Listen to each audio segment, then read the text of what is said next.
Okay. Good afternoon. It's 3 o'clock, and we'll start the meeting for the Calvert County Redistricting Committee. We do have a quorum. Let's check to see who we have online. I see Kara. Present. Ron. Present. And I think Ed said he may call in, but I think he's on the road or down in Florida, so he won't be present today.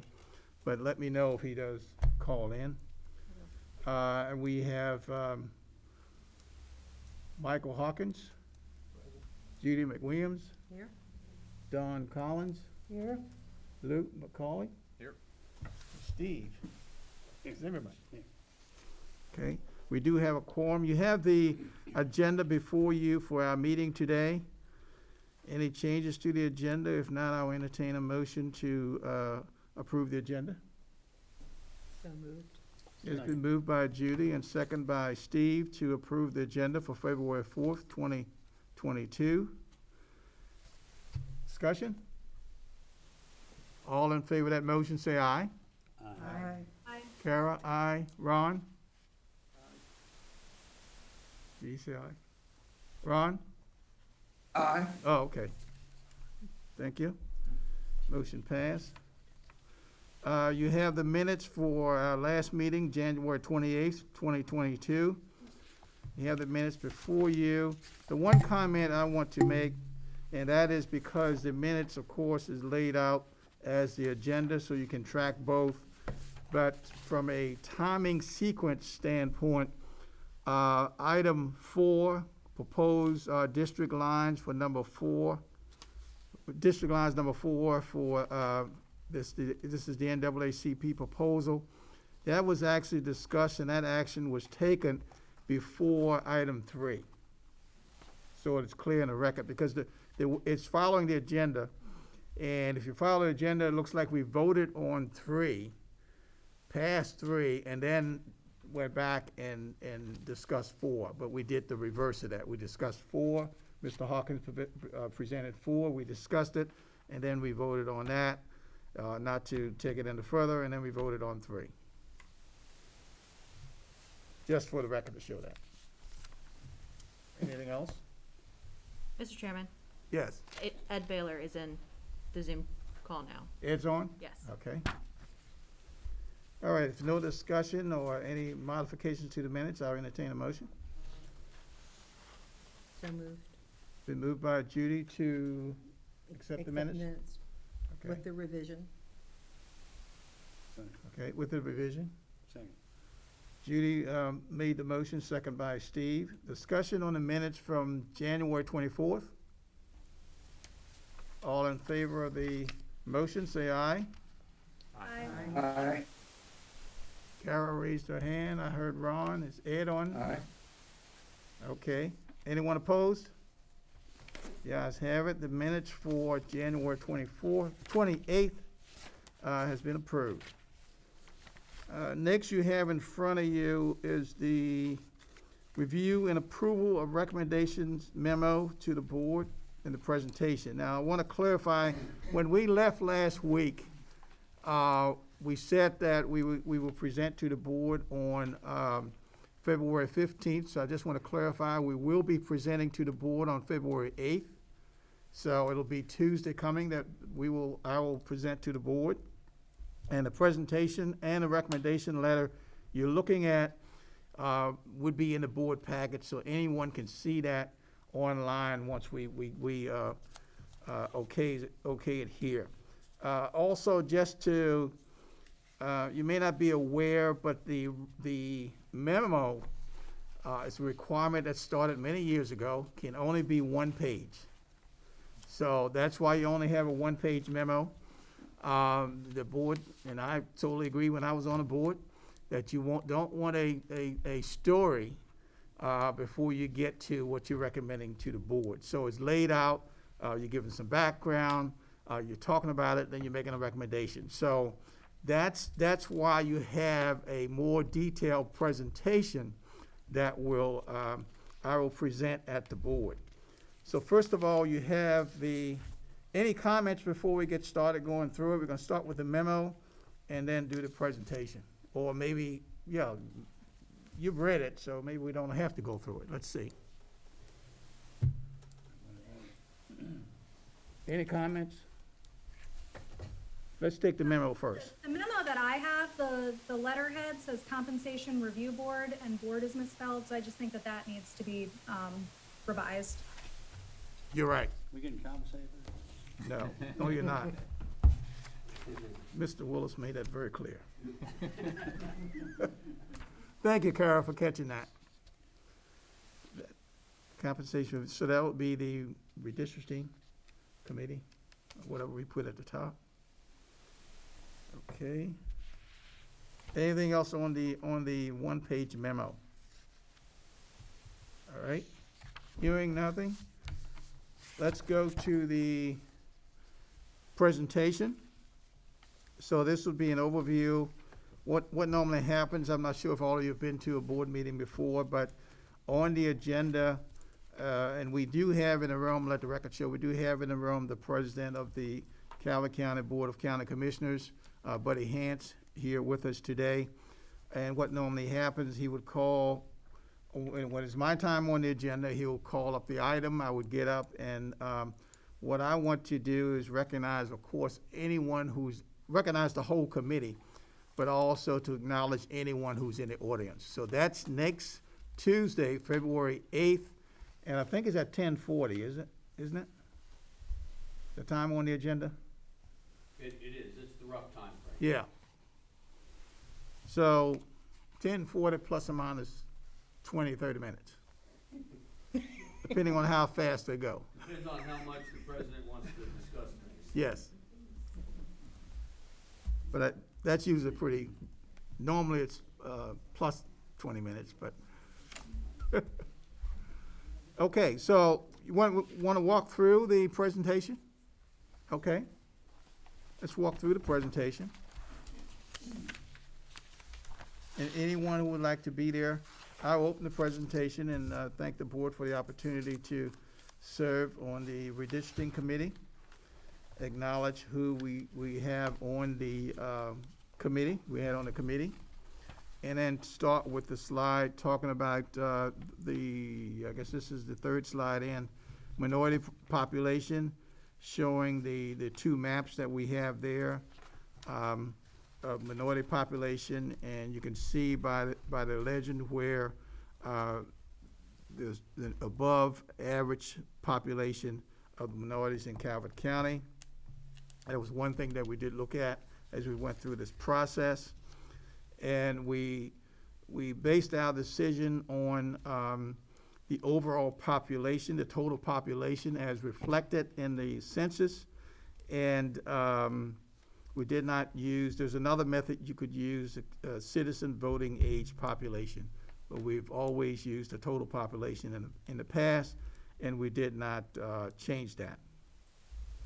Also, one of the guiding principles was that for district boundaries, it must be based on unbroken census block and must follow an identifiable natural feature, stream or ravine.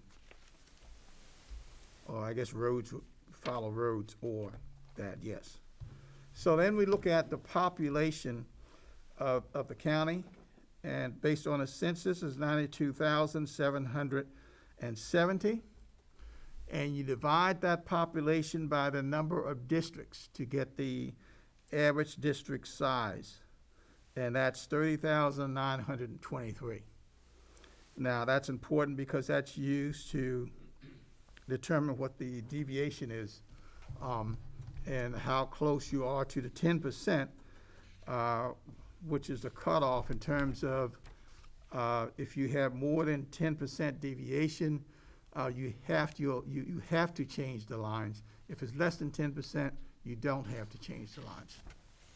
Okay, so then you have the current district map, and what we have, I thank staff for putting it in this format. We have the layout of the three districts, and we also have a closer up of District 3 and District 2 and 3, and then 1 and 2. So you can see where the lines are, the roads, or the natural boundaries that are used. Now, looking at our current map, we have District 1 with 28,617 people, the lowest populated district. District 2, 32,444. District 3, 31,709. Okay, so if you look at the average size or the ideal district population, you can see that the first district is a minus 7.46, second 4.92, and the third is 2.54, which indicates that we are within the limits, but we can get closer than that looking over the next 10 years. So we made, staff presented we asked staff to come back with 3 proposals. The staff gave us the first proposal. We asked for 2 additional proposals to look at. And the first proposal was just to change the first district line between the first and the second district. And it improved the deviation, but that was the only change that was made in proposal 2. Proposal 3, we changed the line between 1 and 2, and that's consistent through the proposal 1, 2, and 3. And then we changed the lines between 2 and 3, and that brought it a little bit closer in terms of deviation, but you still have significant deviation there. It's within limits, but it's still significant. And if I recall, I think about 12,000 people were impacted by this one. Proposal 3, same adjustment between 1 and 2, and you see a different line between 2 and 3. The deviation is significantly better with this one. And then we had proposal 4 came in on January 28th, and we looked at proposal 4. And in proposal 4, the deviation looks pretty good. It's not as good as what we saw in proposal number 3, but this proposal came in, and we were asked to consider this proposal. Now, just to clarify, should I mention where this proposal came from, or should I? Discretion of the board. There's no. Okay. All right, I can tell you where this proposal came from. Or you care? Okay, that's what I thought. There's 4 proposals. All right. Okay, and the committee, looking at these proposals, recommended, we are recommending proposal 3, district map. And it has the better of all the proposals in terms of the deviation. The committee notes that proposal number 1 of the district map of the map is also a viable option, but 3 has the change that's recommended in 1 and moving the lines between 2 and 3. And by the way, we eliminated proposal number 2 early on. Although not recommending, you can also, because of the requirements of the census, because the deviation is not 10%, we could leave the existing 3 districts unchanged. That is a viable option, as it is the required deviation is not beyond 10%. Additionally, other recommendations.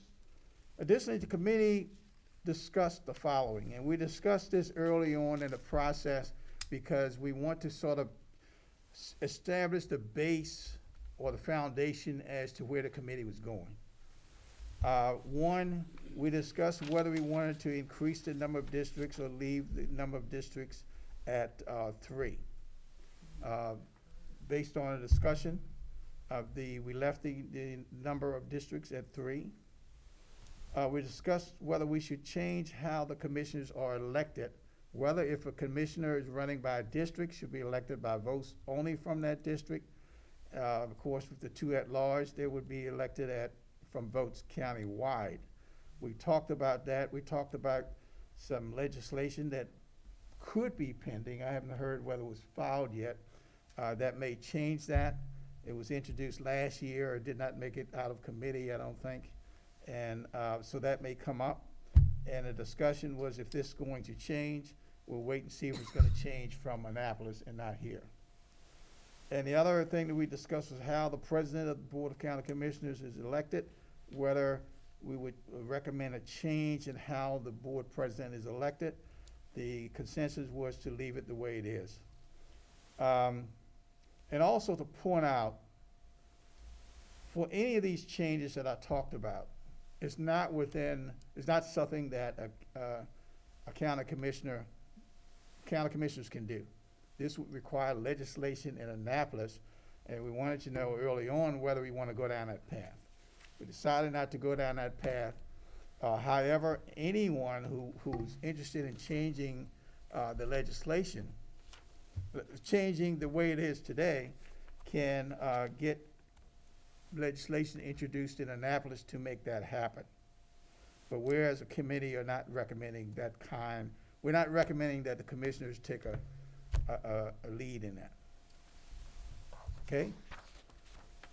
And then we would like to acknowledge the Calvert County staff who provided their expertise and time to our efforts. And Gail Hatfield is the election administrator and helping to actually doing the numbers in terms of all the proposals. John Norris, and this is in alphabetical order, and when you got a name like Willis, you come out at the bottom. Sorry. Private Willis. John Norris, our attorney, who guided us and kept us on the right path, as John normally does. Kristen Scott is from the Board of Election, and she worked as a team with Gail to make these proposals come alive with the numbers and the backup data. Lionel Sewell, the GIS supervisor, technology services. He and his group was responsible for putting together all of the maps and any demands that we had in terms of what we wanted to look at. Ashley Staples Reed, special project program manager, office of the county administrator, very instrumental in making sure that what we said was actually recorded and coordinating any of the requests that we have, and we couldn't have done it without Ashley. And as we did when we presented the compensation review board, we highly recommend that you compensate Ashley. I'm not gonna say that, but. You already did. This is recorded though, right? Joseph Calvin Straussier, is that how you pronounce that? Straussier? Strozier. I Strozier? believe it's Strozier. Strozier? Yeah, Strozier, you're right. Hey, Calvin. Okay. Okay, GIS analyst, worked as part of the GIS team, and we thank him for bringing all the pictures and the maps and doing the analysis of the census blocks to make it easier for us to do our job. And of course, the county administrator, who's been extremely supportive the whole time, and couldn't have done it without that kind of support from Mark. And the, Guaranteed the money. huh? He guaranteed the money, so, Yes, he did. I did. If anyone wanted to hear what Steve had just said, he said that the county administrator guaranteed the money, and we have the president of the board here shaking his head, just to set the record. He just gave me a sharp look. And there are a lot of people behind the scenes. We have people from CMR that make sure that these meetings are recorded and the sound's right, and so we thank them also for making this possible. And the Redistricting Committee appreciates the opportunity to serve the Board of County Commissioners and the people of Calvert County. So that's the presentation. Comments, suggestions? I have a kind of a technical question or comment. there was a slight difference between the calculation of the deviation, and this doesn't really matter, but in the deviation from ideal district population that's in the PowerPoint, and what was in John Norris's original memo, which said there would be a total population deviation of no more than 10% between the most populated district and the least populated district. So I think those are technically different equations, and so there would be different numbers. So, and I'm not sure which is the most accurate. So one to let's use, look but- at the current. So I think the 30,923 is the average, right? That's right. So if what you said, so that would be between the first district and the second district, looks like, right? Yeah, the calculations here are correct in Right. terms of it's a deviation from the ideal population, but the memo said the deviation between the highest and then the lowest population, which is a different number. It doesn't, they're all under 10, so it doesn't matter, but I Right. just thought I'd point that out. I don't know if we want to correct that or not. Is it in Or which time? one's the proper legal percentage to use. Is Gail on? Scale on? Gail is on. Okay. Gail? Hello, Gail. Upper one is the, yes, can you hear me? Yeah. Yes, I can hear you now. Did you hear what Luke said? Hear me? Okay, yes, upper deviation that we are supposed to be looking at is from the perfect number, and if it's 7% below or 7% of that, of the other, it's 10% deviation below, doesn't matter. You're breaking up, but, so I'm looking at the current district map, and the deviation of District 1, when you compare it to the ideal district population, which is not 30,923, and District 1 has 28,617, the deviation is a minus 7.46. Okay? So, and you look at District 2, which is the highest population, there's a deviation of a positive 4.92. So each of these deviations from the ideal population is what we're looking at, less than 10% each individual district, right? Yes, each one, less than 10%, either above it or less than 10% below it, Okay. All right. okay? The reviewing courts that have looked at these, though, look at the deviation from the highest populous, most populous district to the least populous district. But that doesn't mean that what you've presented here isn't accurate or meaningful, because it is accurate and it is meaningful. But it's just not what a court would look at. Because you're under the 10%, you can present it any way you'd like. But if you look at the highest and the lowest, you're not under 10%. They would be much lower. No, they'd be even, I believe the percentage difference between the highest to the lowest is 4.1%. It depends again how you do the calculation. So it would be actually lower than what these were. That's, when we were studying this early on, I remember the numbers were quite low. They were below 5. So I was surprised to see the 7. So I was checking how that happened, and there's a difference if you calculate from the highest to the lowest versus difference from an ideal perfect median. So. But again, they're all under 10%, so it doesn't really, it Within doesn't guidelines, affect our process, Good. but I just thought I'd point that out. Okay. Thank you. Any other comments on the presentation? We're gonna change the letterhead. Already done. Done. And we do have the presentation here.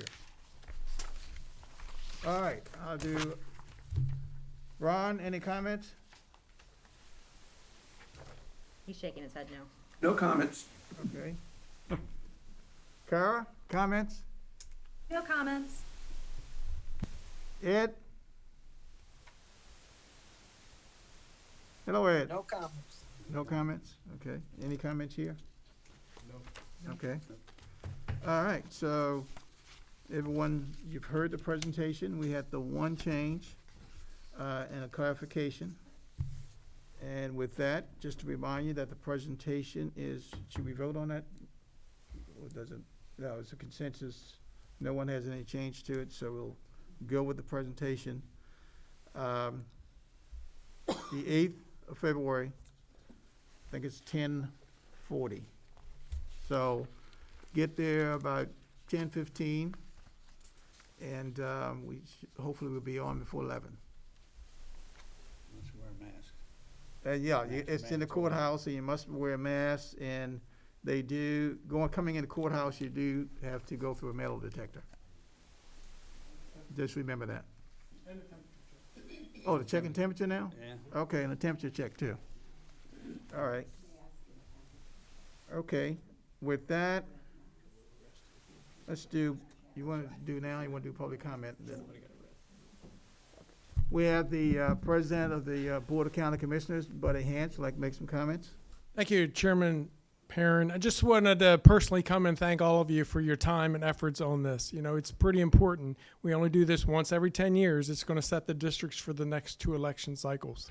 So it's important work that needs to get done every 10 years, and you all have volunteered your time and efforts, and I do appreciate that. And I just want to recognize that you did talk about other issues that pop up once in a while from citizens, and just want to put out there that any citizen movement to change the way we operate, just, you know, you go through the referendum process and put that on the ballot, and, you know, that's one way citizens can get things changed. And as a board, we just run as we're designated to do through the laws and rules and regulations. So, but I just want to invite all of you. You're welcome to attend next Tuesday. As was stated, you have to wear a mask. There'll be a temperature check when you enter the building, and you'll go through a metal detector. But that early in the schedule, we should be pretty close to 10:40 and get you out. But like I said, I wasn't sure how many would come next Tuesday, but I did want to take this opportunity to thank you all for your time and your efforts. Thank you, Mr. President. Okay, at this point, is public comment. Is anyone on for public comment? Anyone would like to make public? If you're representing yourself, it's 2 minutes. If you're representing an organization, it's 5 minutes. If you're on the line and you would like to speak, please raise your hand. You'll be called on either by the last 4 digits of your number or your name as it appears on your Zoom. Again, if you'd like to speak, please raise your hand and you'll be called on the last 4 digits of your number or by your name. Oh, yes. *9 by telephone. If you are calling in on a telephone and wish to raise your hand, please press *9.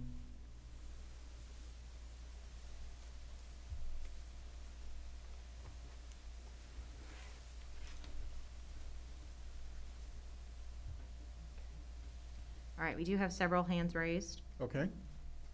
Okay, caller number ending in 8730. Please press *6 to unmute. And please state your name and whether you're speaking on behalf of yourself or an organization. Catherine Cretu, Owings, Maryland, on behalf of myself. I just have a question because I'm still not clear how the report is going to read in terms of the percentage of deviation, if it's being reported from the ideal number or from the highest versus the lowest.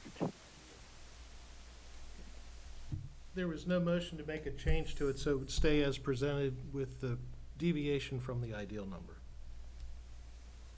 Thank you.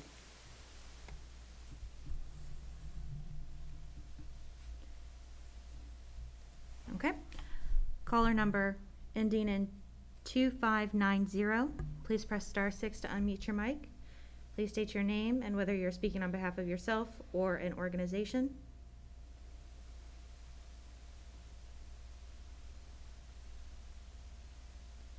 Again, caller number 2590.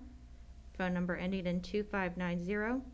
Please press *6 to unmute. Good afternoon. My name is J.C. Hooker, and I'm representing myself as a resident of Calvert County. I just want to say thank you to all the committee members and also the chair and also the staff that have been very supportive of this, and it has been eye-opening and given us knowledge all the time about our government. So thank you, everyone, once again, for all your services. And just to note, the link was not correct. So for those of us that are probably on the phone, we scrambled to get on the phone here because the link for the Zoom measure was not correct, and we were not able to get online. Thank you. Thank you, J.C.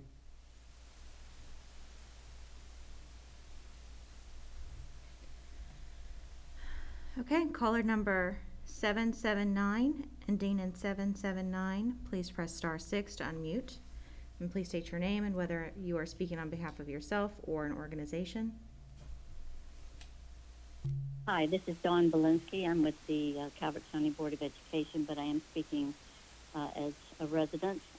I had two questions. One was, you mentioned that the committee had reviewed the legislation that may possibly be submitted this assembly on the change in our election process for the commissioners and for the Board of Ed. I heard that you said that you were going to wait to see what happens in Annapolis, but did the committee issue any recommendations on what they thought, whether we should move to a single-member district elections process or not? You guys did it last year, right? The bill that was introduced last year, I think the Calvert County position, would they oppose it?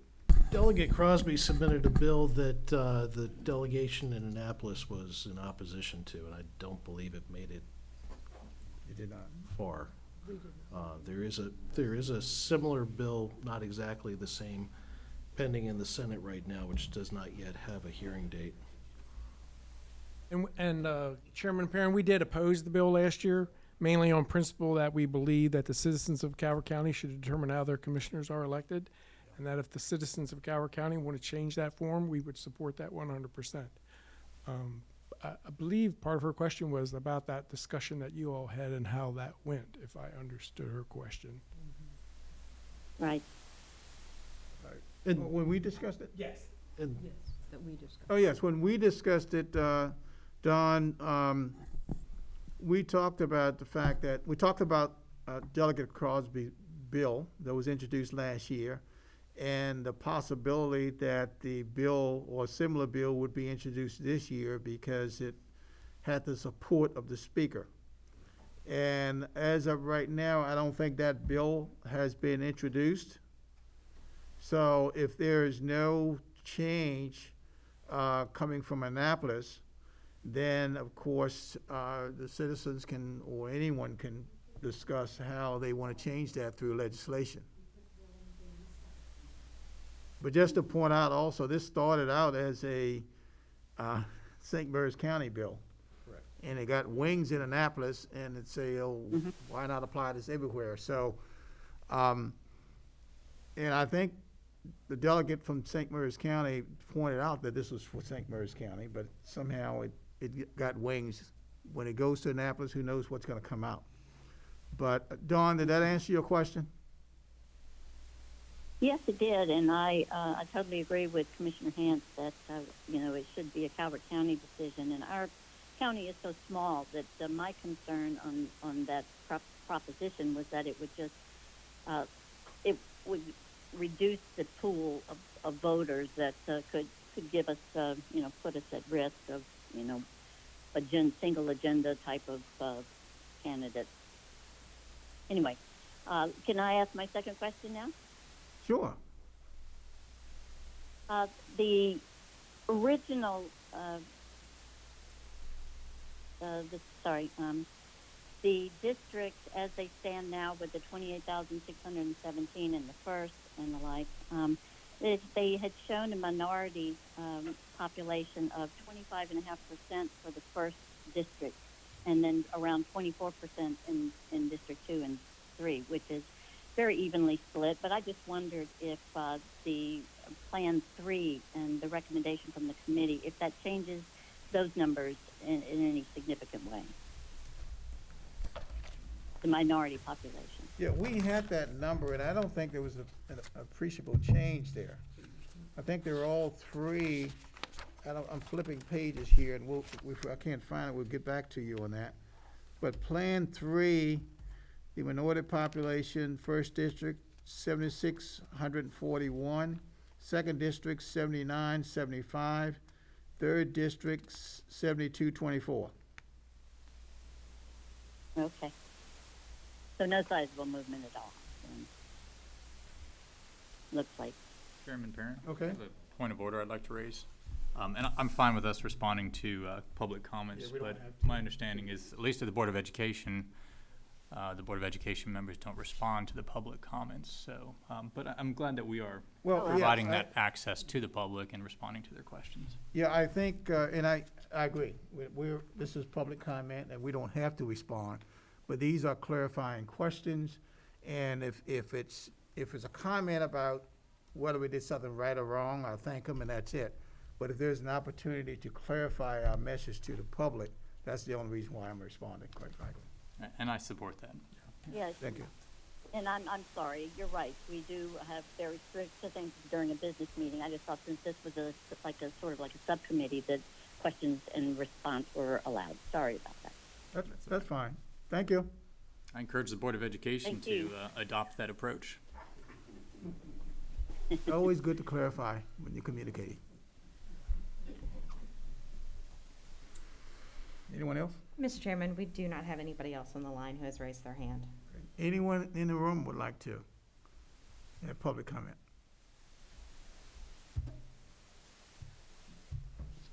Seeing no hands, that is all we have in front of us today. So I'll entertain a motion to, well, before we adjourn, and I said this last week, I really appreciate this team coming together to address not only the changing of the lines, but also to get a better understanding as to how our government in Calvert County is structured a little bit different than some of the governments around us, and what we can and cannot do. So it was a pleasure to serve as your chair for the past 6 weeks, and I really appreciate the opportunity to work with everyone here, to see Judy again, to work with Judy again, and 10 years ago. 10 years ago, yeah. And it was much longer meetings 10 years ago, because we had 2 sessions. We had a session on deciding how many districts we want, and we went to the public for that, and then we came back and had a regular session. So thank all of you for your time. On a Friday afternoon, sometimes it can be rough. My wife clarified that for me today. Not for We'll pick other days in the future. And But we thank you, Chairman. Thank you. And I thank all of you who either here in the room or on the line listen to all of our deliberations to come to our recommendation to the board next week. So I really appreciate it, and thank all of you. Thank you, Wilson. Mr. Chair, just so the board members are aware, we need to wrap up the last minutes for this meeting. Yeah. So we will circulate those. If you could get any changes individually, if you get any changes you'd like to see in those minutes to Ashley, we'll present those to Okay. the chairman after we get everybody's input. So we'll get that out before Tuesday, I didn't say that. or it doesn't matter, right? It Because, doesn't matter. Yeah, We just, we didn't take any actions here to affect the presentation. correct. Okay. Nothing else to come before, so entertain a motion to adjourn. Motion adjourned. Steve, second. Michael? Discussion on that. I don't think there'll probably be much discussion on that one. All in favor, say aye. Aye. Anyone opposed, wants to stay. All right. Thank you. There's Ed.